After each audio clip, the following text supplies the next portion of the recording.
India TV YouTube channel को subscribe करें और बेल आइकन दबाएं।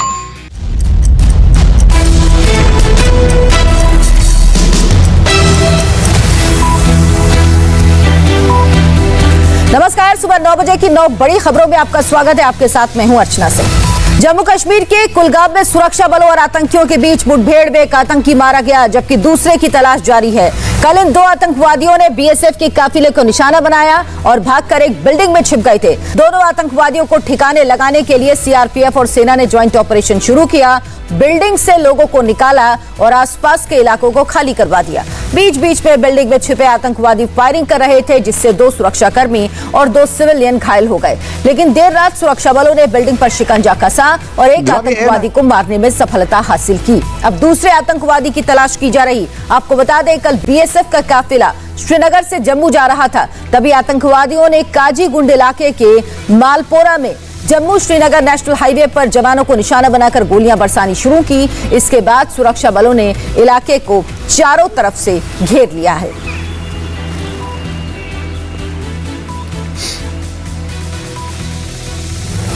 अटैक हुआ है। बीएसएफ के कन्वॉय पे हुआ है। अच्छा, कोई कैजुअलिटी से कैजुअलिटी का भी पता नहीं। अच्छा, अभी एनकाउंटर में तब्दील हुआ है। अभी एनकाउंटर एक मर गया है, 2 बचे हैं। इंडिया टीवी संवाददाता मंजूर मीर इस वक्त हमारे साथ जुड़ गए हैं। मंजूर, जो बीएसएफ के काफिले पर हमला हुआ था, उसमें क्या अपडेट है?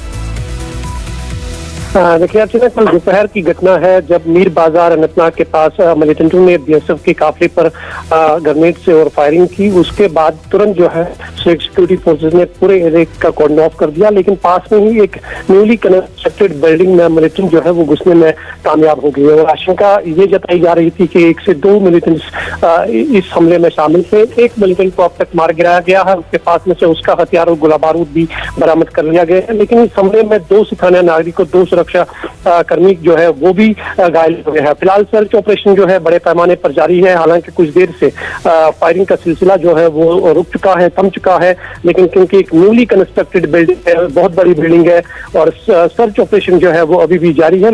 एक मिलिटेंट का शव जो है वो बरामद किया गया है और ये जानकारी मिल रही है कि जिस मिलिटेंट ने इस बीएसएफ के कॉन्वॉय को हमला किया था, उसका एक बड़ा प्लान था सिक्योरिटी फोर्स पर हमला करने का, लेकिन जो नाकाम हो गया और उसके बाद ये एनकाउंटर शुरू हुआ और एक बड़ी सफलता जो है सुरक्षा बलों के लिए मानी जा रही है कि मिलिटेंट जो है वो अपने मंसूबे में कामयाब नहीं हो पाए। ये बड़ी कामयाबी है सुरक्षा बलों के लिए। मंजूर, आप हमारे साथ बने रहिए, हम अगली खबर में भी आपसे अपडेट लेंगे। पुलवामा में सुरक्षा बलों ने एक आईडी रिकवर की। ये आईडी पुलवामा के त्राल से बरामद की गई। बाद में इस आईडी को डिफ्यूज कर दिया गया। सुरक्षा बलों को ये आईडी नाइट पेट्रोलिंग के दौरान मिली। बताया जा रहा है ये आईडी बेहद शक्तिशाली थी। आतंकवादी इससे बड़ा नुकसान करना चाहते थे। मंजूर मीर हमारे साथ बने हुए। मंजूर, ये आईडी जो पाई गई है पुलवामा के त्राल से, इसके बारे में अभी तक क्या जानकारी दी गई आधिकारिक रूप से? देखिए, जानकारी मिल रही है कि बीती रात की घटना है जब पेट्रोलिंग पार्टी जो नाइट ड्यूटी पर तैनात थी, उन्हें एक पुल के नीचे ये आईडी मिली है, जिसे डिफ्यूज कर दिया गया है क्योंकि पहले से ही पूरे जम्मू कश्मीर को अलर्ट पे रखा गया है कि 15 अगस्त के समारोह पर मिलिटेंट जो है किसी बड़े हमले को अंजाम दे सकते हैं। और इस कड़ी में पूरे श्रीनगर शहर के साथ साथ कश्मीर के सभी जिलों में सुरक्षा बलों को जो है अलर्ट पे रखा गया है। और फिलहाल ये जानकारी मिल रही है, जो सूत्रों से हमें खबर मिल रही है कि एक बहुत बड़े हमले को होने से सुरक्षा बल के जवानों ने नाकाम बना दिया है, आईडी डिफ्यूज कर दी है। इस इलाके में भी जो है फिलहाल सर्च ऑपरेशन बड़े पैमाने पर जारी है। जी अर्चना, बहुत बहुत धन्यवाद मंजूर मीर आपका इस तमाम जानकारी के लिए। तो जम्मू कश्मीर में बीजेपी नेताओं पर हमले का सिलसिला नहीं थम रहा। राजौरी में आतंकियों ने बीजेपी नेता के घर पर हमला किया। इस हमले में एक बच्चे की मौत हो गई। आतंकियों ने जवाहर नगर इलाके के खांडी पुल के पास बीजेपी नेता जसवीर सिंह की घर की छत पर ग्रेनेड फेंका। जिस वक्त ये हमला हुआ उस वक्त पूरा परिवार घर पर ही मौजूद था। ग्रेनेड अटैक की चपेट में परिवार के 5 सदस्य आ गए और बुरी तरह से घायल हो गए। घर में चारों तरफ खून फैल गया। हमले के बाद इलाके में अफरा तफरी मच गई। घायलों को अस्पताल ले जाया गया, जहां बीजेपी नेता के पोते ने दम तोड़ दिया। इस ग्रेनेड अटैक के बाद मौके पर पुलिस पहुंची, पूरे इलाके को घेर लिया गया और सर्च ऑपरेशन चलाया गया, लेकिन आतंकवादियों का कोई पता नहीं चल सका। बीजेपी नेता के घर वालों ने पुलिस पर लापरवाही का आरोप लगाया है। उनका कहना है कि उनके परिवार को पहले से आतंकियों ने धमकी दी थी, इसके बाद भी सुरक्षा व्यवस्था मजबूत नहीं की गई। तो इस वक्त की बड़ी खबर आपको बता रहे हैं, बीजेपी नेता के घर पर ग्रेनेड फेंका गया जिसमें एक मासूम बच्चे की मौत हो गई। घर में ही उस वक्त सब लोग मौजूद थे जिस दौरान ये हमला हुआ। आतंकियों ने जवाहर नगर इलाके के खांडी पुल के पास बीजेपी नेता जसवीर सिंह का घर है, घर की छत पर ग्रेनेड फेंका। जिस वक्त हमला हुआ उस वक्त घर पर सभी लोग मौजूद थे। ग्रेनेड अटैक की चपेट में परिवार के 5 सदस्य आए और बुरी तरह से घायल हो गए। एक बच्चे की परिवार की मौत हो गई। घर में चारों तरफ खून फैल गया, इलाके में अफरा तफरी मच गई। घायलों को अस्पताल ले जाया गया है। बीजेपी नेता के पोते ने, छोटा सा मासूम बच्चा जिसको आप देख रहे हैं, इसने दम तोड़ दिया है। हमारा जो घर है वो थोड़ा हाइट में, दुकान का छत जो है वो उसके फर्स्ट लेवल है। तो हम वहाँ पे बैठे हुए थे, सारा परिवार इकट्ठा है, कमांड फैमिली है, वहाँ बैठे हुए थे। शाम को छोटे बच्चे भी, कोई मोबाइल देख रहा था, कोई कुछ। तो जो घर का छत है वो हाइट में था और दुकान के छत के ऊपर किसी ने ग्रेनेड ब्लास्ट किया, ऊपर से ग्रेनेड थ्रो किया।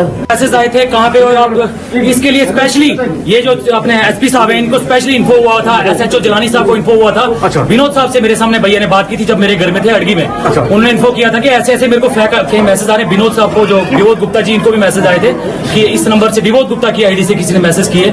उसके बाद इन्होंने बताया कि प्रोटेक्शन के लिए कोई कुछ नहीं, वहाँ पे खांडली में जबकि पुलिस रहती है, रहने के बाद भी वो कुछ नहीं, 24 सीधा कहा जाए आपको थर्ड थी किसी। हाँ, घायल बीजेपी नेता के परिवार वालों को देखने अस्पताल में पुलिस के आला अफसर आए। घर वालों ने अफसरों के सामने हंगामा किया और कहा कि परिवार की सुरक्षा में लापरवाही बरती गई।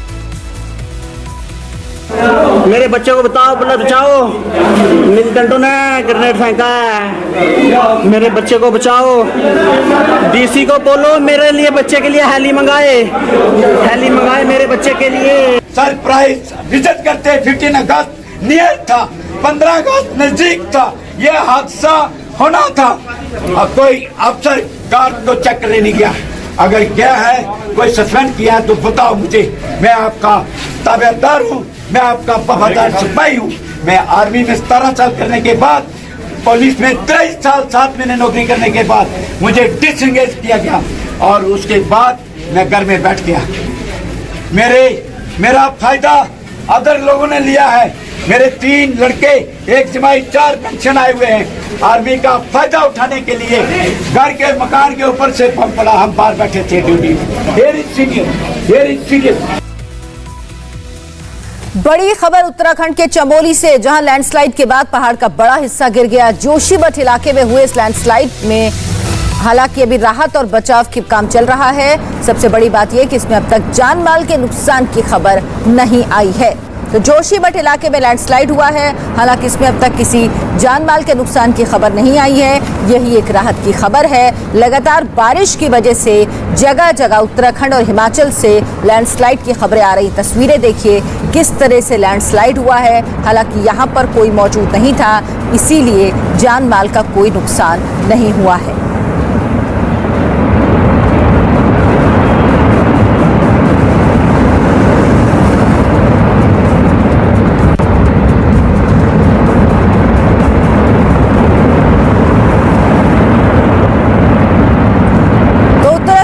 चमोली की ये तस्वीरें हैं जहां लैंडस्लाइड हुआ, पहाड़ का एक बड़ा हिस्सा टूटकर नीचे गिर गया। हालांकि इस इलाके में रिहाइश नहीं थी, यहां से आवाजाही नहीं थी, इसीलिए जान और माल का कोई नुकसान नहीं हुआ है। ये पहाड़ अचानक ही टूटकर गिरा। लगातार ऐसी तस्वीरें आ रही हैं जब उत्तराखंड और हिमाचल प्रदेश में लैंडस्लाइड हो रहा है, बारिश की वजह से पहाड़ दरक रहे हैं और इस तरह से तस्वीरें सामने आ रही हैं। इन्वेस्टर समिट में कारोबारियों से क्या बात करेंगे पीएम मोदी? प्रधानमंत्री नरेंद्र मोदी आज गुजरात में इन्वेस्टर समिट को संबोधित करेंगे। पीएम मोदी का संबोधन वीडियो कॉन्फ्रेंसिंग के जरिए होगा। ये इन्वेस्टर समिट गाड़ियों की स्क्रैपिंग का बुनियादी ढांचा स्थापित करने के लिए निवेशकों को आमंत्रित करने के लिए किया जा रहा है। इस समिट का आयोजन ट्रांसपोर्ट मिनिस्ट्री और गुजरात सरकार ने मिलकर किया। बड़ी गाड़ियों का अपग्रेडेशन और स्क्रैपिंग पॉलिसी के तहत एक बुनियादी ढांचा बनाने का टारगेट इस समिट के लिए रखा गया है।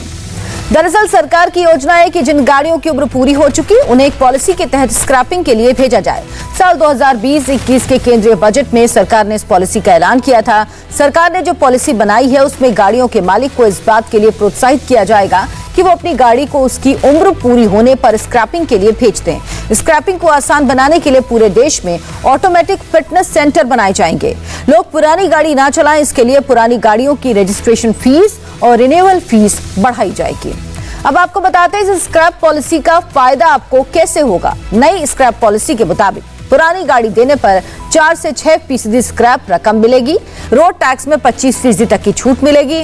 स्क्रैपिंग के बाद नई गाड़ी खरीदने पर 5% की छूट मिलेगी। कुल मिलाकर पुरानी गाड़ी की वैल्यू का 10 से 15% का फायदा मिलेगा। अब बात उस सियासी खबर की जिस पर देश में राजनीतिक तूफान खड़ा हो गया। राज्यसभा के अंदर हंगामे और लेडी मार्शल के साथ बदसलूकी वाले वीडियो पर कांग्रेस ने सवाल उठा दिया। कांग्रेस नेता मल्लिकार्जुन खड़गे ने कहा, सरकार ने जो वीडियो जारी किया उनमें छेड़छाड़ का शक है। विपक्ष का आरोप है कि सरकार ने वीडियो को एडिट कर रिलीज किया। यह पूरा सच नहीं है। विपक्ष की मांग है कि राज्यसभा के अंदर का पूरा वीडियो सामने लाया जाए। जवाब में सरकार के मंत्री कह रहे हैं कि गुनाह बड़ा है, इसीलिए आरोपी सांसदों के खिलाफ बेहद सख्त एक्शन होना चाहिए। हम तो आई विटनेस हैं, देखे हैं, और पूरे राज्यसभा के मेंबर देखे हैं, और आपके फुटेज को आप क्या क्या कर सकते हैं सबको मालूम है। तो इसीलिए हम ये चाहते हैं कि वहाँ फोर्स आई कैसी है। इतना नॉर्मल मार्शल्स तो वहाँ नहीं थे और इतने महिला भी नहीं थी। We had gone today, all of us have met the Honorable Chairman and the Deputy Chairman and made an earnest appeal, which I had also placed before the Chair in the House yesterday, that the strongest action should be taken on this deplorable misconduct and physical manhandling and assault on the parliamentary staff, parliamentary security.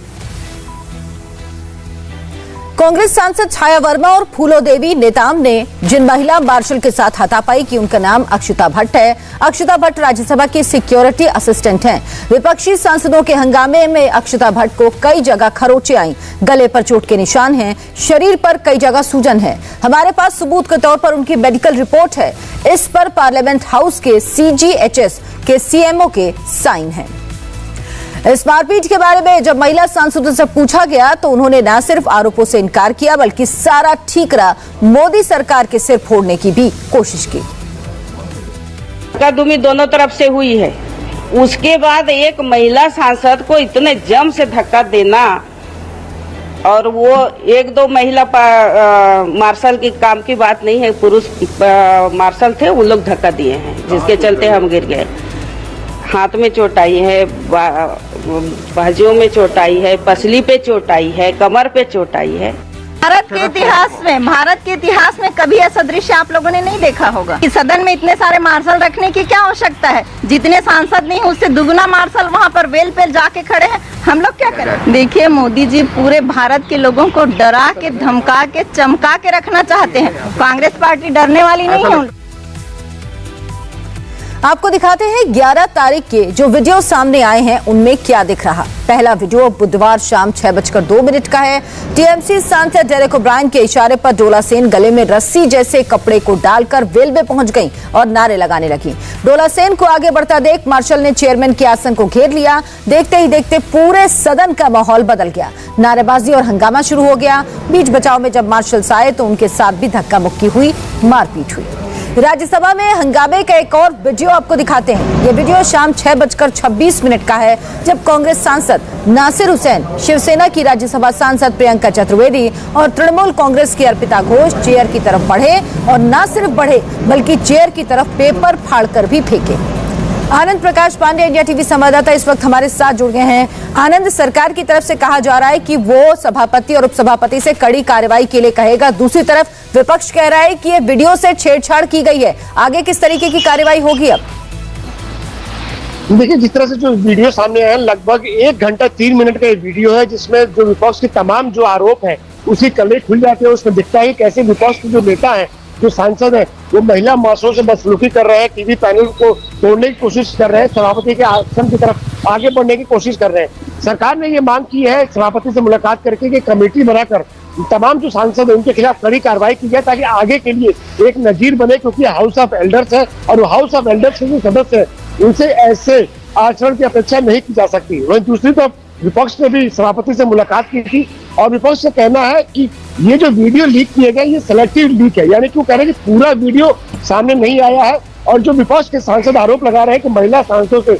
Mail marshals ने धक्का मुक्की की, बदसलूकी की, और इसके अलावा जो मेल मार्शल से उन्होंने बाकी सांसदों के साथ धक्का मुक्की की, उनसे हाथापाई की, तो विपक्ष का कहना है कि ये सारे वीडियो भी जारी किए जाने चाहिए, न कि सिर्फ कुछ सिलेक्टिव वीडियो जारी किए जाए। बिल्कुल, विपक्ष जरूर ये मांग कर रहा है, लेकिन जो कुछ दिख रहा है उसमें बहुत कुछ सच्चाई साफ हो रही है कि विपक्ष ने किस तरह का व्यवहार राज्यसभा में किया। बहुत बहुत धन्यवाद आनंद प्रकाश पांडे आपका इस तमाम जानकारी के लिए। और अब बात उस खबर की जिसकी वजह से कांग्रेस में खलबली मच गई। अब तक सरकार और माइक्रो ब्लॉगिंग साइट ट्विटर के बीच टकराव की खबरें आ रही थीं, लेकिन अब कांग्रेस और ट्विटर के बीच टकराव की खबर है। कुछ दिन पहले तक ट्विटर को फ्रीडम ऑफ एक्सप्रेशन का चैंपियन बताने वाली कांग्रेस अब ट्विटर पर सरकार के सामने घुटने टेकने का आरोप लगा रही है, और इसकी वजह है राहुल गांधी और कांग्रेस के ऑफिशियल ट्विटर हैंडल का लॉक होना। कांग्रेस का आरोप है कि ट्विटर ने कांग्रेस के आधिकारिक अकाउंट समेत पार्टी के करीब 5000 नेताओं के अकाउंट लॉक कर दिए हैं। इस लिस्ट में राहुल गांधी के अलावा कांग्रेस के महासचिव केसी वेणुगोपाल, रणदीप सिंह सुरजेवाला, अजय माकन, पूर्व मंत्री जितेंद्र सिंह, महिला कांग्रेस की प्रेसिडेंट सुष्मिता देव, लोकसभा में कांग्रेस के विप मणिकम टेगोर का नाम भी शामिल है। कांग्रेस का आरोप है कि यह सब सरकार के कहने पर किया जा रहा, क्योंकि जिस बात के लिए कांग्रेस लीडर्स के ट्विटर अकाउंट्स पर एक्शन हो रहा, वही काम बीजेपी के नेताओं ने और national commission for schedule caste के लोगों ने भी किया, लेकिन उनके खिलाफ कोई कार्रवाई नहीं हुई। अपना विरोध जताने के लिए कांग्रेस के कई नेताओं ने अपने ट्विटर डीपी पर वही फोटो लगा ली जो राहुल गांधी के ट्विटर प्रोफाइल पर लगी हुई है। प्रियंका गांधी वाड्रा और यूथ कांग्रेस के प्रेसिडेंट श्रीनिवास भी उन नेताओं में शामिल हैं जिन्होंने अपने ट्विटर डीपी पर राहुल गांधी की फोटो लगाई। ट्विटर ने राहुल गांधी के अकाउंट इसलिए लॉक किया क्योंकि उन्होंने दिल्ली में रेप विक्टिम लड़की की फैमिली की पहचान उजागर कर दी थी। कांग्रेस के जिन नेताओं और संगठनों के ट्विटर अकाउंट पर एक्शन हुआ, उन्होंने भी ये न्यूज शेयर की थी। ट्विटर ने इसे अपने रूल्स के खिलाफ माना और अकाउंट लॉक कर दिया, लेकिन अब कांग्रेस इसके लिए सरकार को घेर रही है। ट्विटर से कोई लड़ाई ना कांग्रेस की है ना देश के किसी नेता की। ये सारा षड्यंत्र मोदी सरकार का है। ट्विटर को डराकर, धमकाकर, पुलिस भेजकर, नोटिस देकर अब वो ये चाहते हैं कि सोशल मीडिया पर सरकार के खिलाफ अपनी बात कहने की आज़ादी या किसी गरीब या पीड़ित परिवार या दलित परिवार या वाल्मीकि परिवार की के लिए न्याय मांगने की आज़ादी खत्म हो जाए। 5000 के करीब ट्विटर अकाउंट बंद हैं। क्यों? केवल इसलिए कि राहुल गांधी जी एक 9 वर्ष की बालिका जो वाल्मीकि समाज से है उसके घर गए और जिसकी हत्या कर दी गई थी, नृशंस बलात्कार हुआ था, आत्मा दहलती थी, उसके लिए न्याय की आवाज उठाई। ट्विटर अकाउंट लॉक होने की वजह से राहुल गांधी ट्वीट तो नहीं कर पा रहे, इसीलिए अब वो अपनी बात रखने के लिए इंस्टाग्राम का सहारा ले रहे। राहुल गांधी ने एक इंस्टाग्राम पोस्ट की जिसमें लिखा है, अगर किसी के प्रति संवेदना और सहानुभूति दिखाना अपराध है तो मैं दोषी हूँ। अगर रेप और मर्डर पीड़ित को इंसाफ दिलाना अपराध है तो मैं दोषी हूँ। वो हमें एक प्लेटफॉर्म पर लॉक कर सकते हैं, लेकिन जनता के लिए हमारी आवाज को वो लॉक नहीं कर सकते। दया, प्यार और न्याय का संदेश यूनिवर्सल है। 1 अरब 30 लाख हिंदुस्तानी चुप नहीं रहेंगे। डरो मत, सत्यमेव जयते। प्रियंका गांधी का ट्विटर अकाउंट लॉक नहीं हुआ है, इसीलिए उन्होंने ट्विटर के जरिए ट्विटर पर निशाना साधा और सरकार को भी आड़े हाथों लिया। प्रियंका ने ट्वीट किया, कांग्रेस नेताओं के अकाउंट को सामूहिक रूप से लॉक करके ट्विटर बीजेपी के साथ मिलकर लोकतंत्र की हत्या कर रहा है। बीजेपी सरकार ने ट्विटर के साथ मिलकर न्याय की गुहार लगाने वाली आवाजों को बंद कर दिया। हमें असली मुद्दे को नहीं भूलना चाहिए। असली मुद्दा राजधानी में 9 साल की दलित लड़की का क्रूर बलात्कार और जबरन दाह संस्कार है। इंडिया टीवी संवाददाता विजय लक्ष्मी इस वक्त हमारे साथ जुड़ गई हैं। विजय लक्ष्मी, कांग्रेस का अब क्या रुख है, क्योंकि राहुल गांधी पिछले कई दिन से कोई ट्वीट नहीं कर रहे हैं, सरकार पर पूरी कांग्रेस पार्टी इल्जाम लगा रही है। ये वही कांग्रेस पार्टी है जब संबित पात्रा के ट्विटर अकाउंट पर लिखा गया था सस्पेंडेड, तब उस वक्त इन्होंने कहा था कि ट्विटर सही है, सरकार गलत है। देखिए, राहुल गांधी का अकाउंट क्योंकि लॉक है तो इसलिए कोई ट्वीट वो कर नहीं सकते हैं। ऐसे ही कांग्रेस के काफी सारे नेता हैं, लगभग 1 दर्जन से ज्यादा कांग्रेस पार्टी के नेता हैं और 1 दर्जन से ज्यादा ही पार्टी की तमाम जो स्टेट यूनिट्स हैं उनके ट्विटर हैंडल हैं जिनको ट्विटर द्वारा लॉक कर दिया गया है। कांग्रेस पार्टी का कहना है कि ट्विटर की ये डिस्क्रिमिनेटरी पॉलिसी है। ट्विटर जो है वो गवर्नमेंट के प्रेशर में आकर के इस तरह की कार्रवाई जो है वो कांग्रेस के नेताओं के खिलाफ कर रहा है।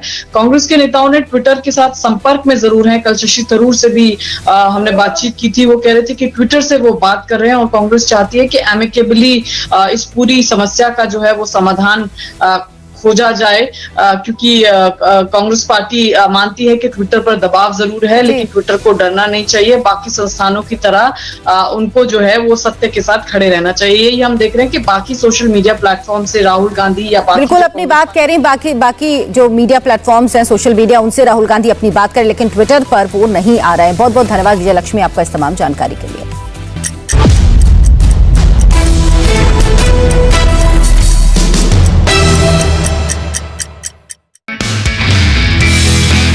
नमस्ते, मैं हूं मीनाक्षी जोशी।